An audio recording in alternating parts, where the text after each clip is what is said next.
Can Islam be incorporated into Western countries? That is the question that I want to explore with you guys. And I want to state that yesterday, a very nice Muslim woman, our son decided that he was going to chase after mommy, who had left in a car, got on his scooter at the age of 4 years old, scooted down to the end of the block where the traffic starts increasing rapidly. And this very nice Muslim woman saw him and prevented him from proceeding in a direction that he would not know where, and he would not know where he is. He's 4 years old, just turned 4 2 months ago.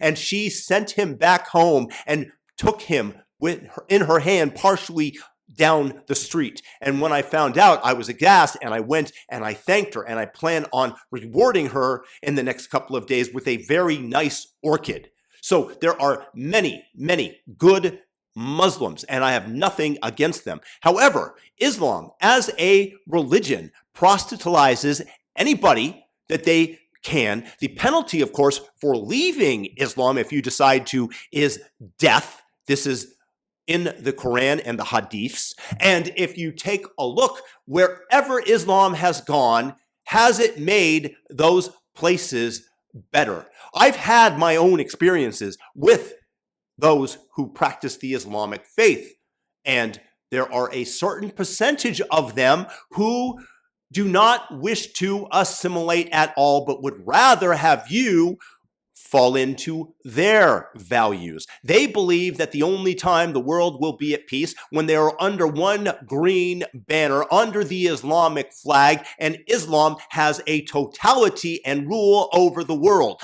That means in case of a Sharia law enforced place, which you would need, there would be no music. Women would have to wear burqas with maybe one eye slit, as they've recently announced in Afghanistan when the Taliban returned back to power. It is completely antithetical to Western values. Queers, gays, well, that problem would be solved very quickly, though, because they would just be thrown off of the highest buildings. In Iran, for example, they have transgender clinics. Why are there so many transgenders in Iran?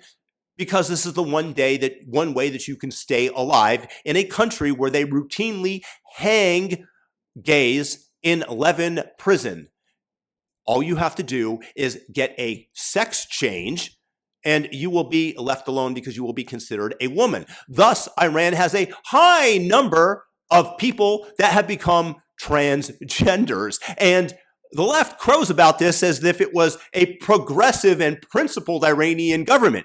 Do you want this brought to the West, where gays are forcibly, under the penalty of death, literally, forced to undergo a sex change surgery, where 9-year-olds can be married because Muhammad, according to the law, the Quran, which is all perfect and all knowing, and the very last word of God, that if you completely believe in it, cannot be contradicted in any way, Muhammad, married a 9-year-old and had intercourse with her.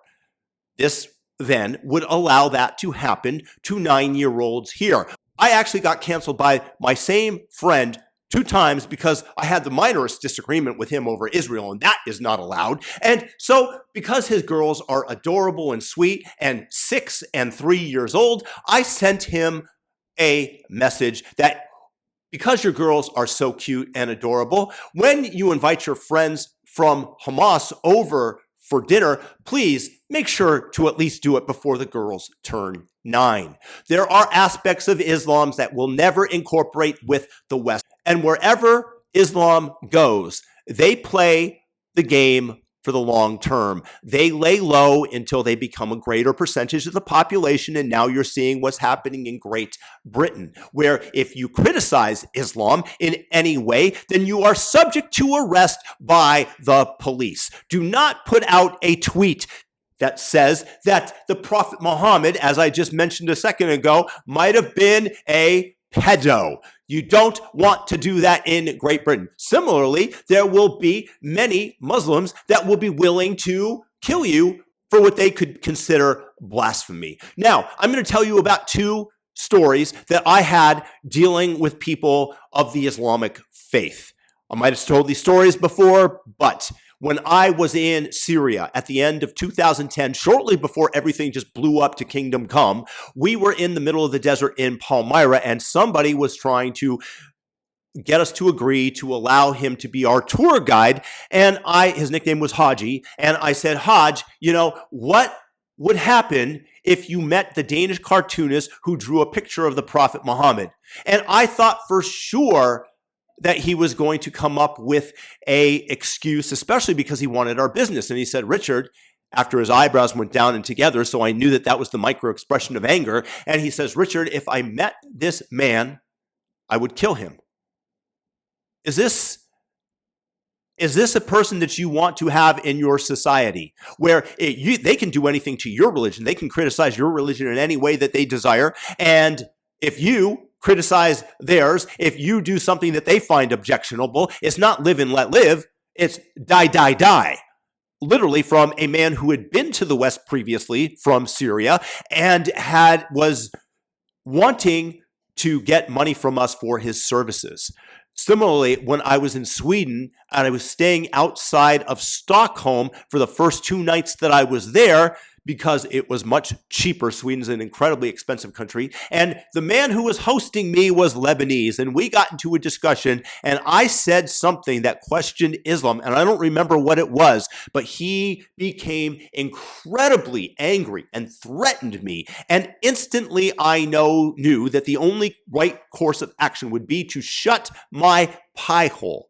And I slept very gingerly that evening with one eye open because I did not know what he was going to do, and I left the next morning. The way that he reacted was such that you dare not criticize. Like talking bad about your black friend's mother who raised him as a single child and did a great job, and you dared to criticize her and call her a hoe or something. That's essentially what criticizing Islam in the minorest form is for these Islamists. So do you think that this goes into the Western value of free speech? Does this conform at all?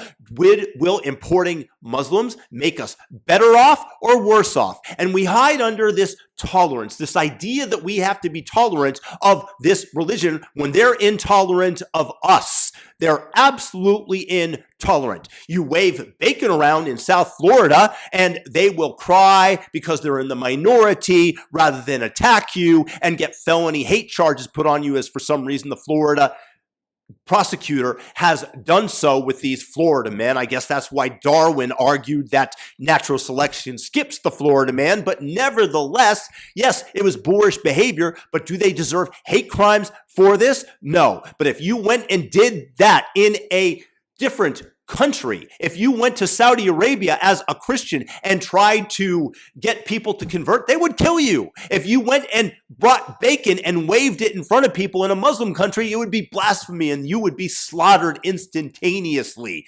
Blasphemy laws are creeping into the West. They are extending themselves, and this is being invited from those oh so tolerant people on the left that say Islam is wonderful, despite the fact that you think that you're going to get an abortion in a Islamic society. You think that you can be gay. You think that you can have free speech. You so tolerant progressives are really just agreeing to work with the Islamo-fascists because what they ultimately want is the destruction of Western values and it to be remade into some utopia that will never exist unless you let Elon Musk bring us prodigious amounts of production where the marginal cost of producing an item is next to zero and everything will be free. Then maybe you might have your utopian society, but it does not work without the freedom to explore, to do this, to engage with speech.